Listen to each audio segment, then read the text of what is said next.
Would you recommend the military to young men today? I'm glad you asked that question because you and Rollo have helped me so much. I mean, the reason I'm on this program is to say thank you to you and Rollo Thank you. Appreciate it. because what happened to me was, I don't think I was alpha, but I was a Marine pilot. I was pretty much an asshole.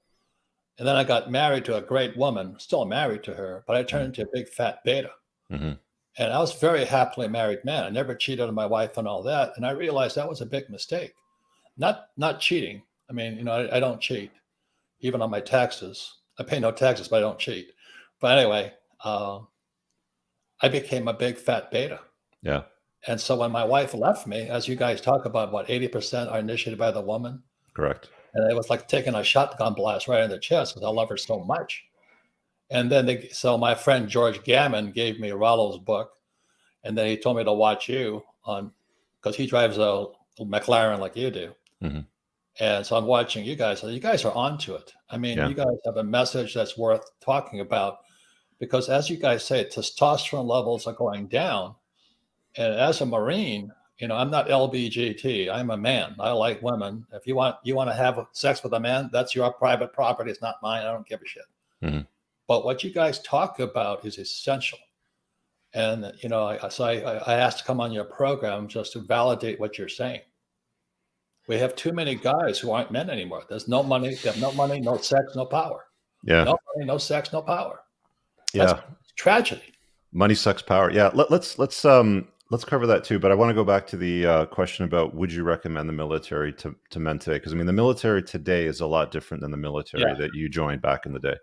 yeah. They now have Black Lives Matter training and all that stuff inside of it.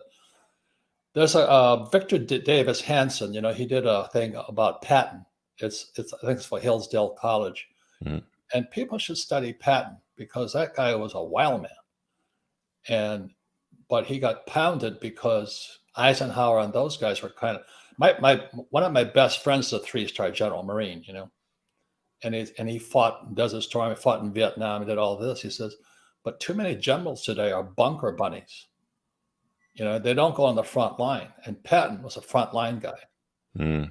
And so the difference in mindset, so against Victor Davis Hanson, he talks about George Patton. And I think every man should listen to Patton, what Patton was like.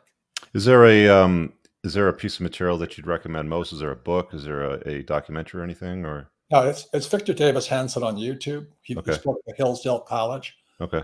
but he did this whole report on Patton. And Patton was kind of my hero too, because like I said, he wanted to take on Russia. And Eisenhower and the boys wanted to take Russia. Patton, all they remember Patton for was slapping those people in the hospital, which he should have done. But he was a rich guy. He's kind of like a Trump, if in the same kind of energy. So it's not whether you're rich or poor, it's your spirit you come out with. So Patton was kind of my hero.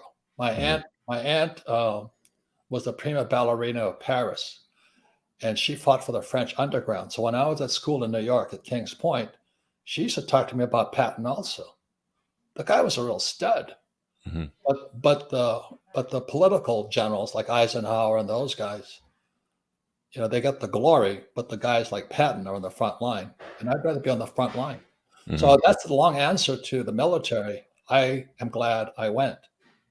I am really, really glad, but not everybody should go. Yeah.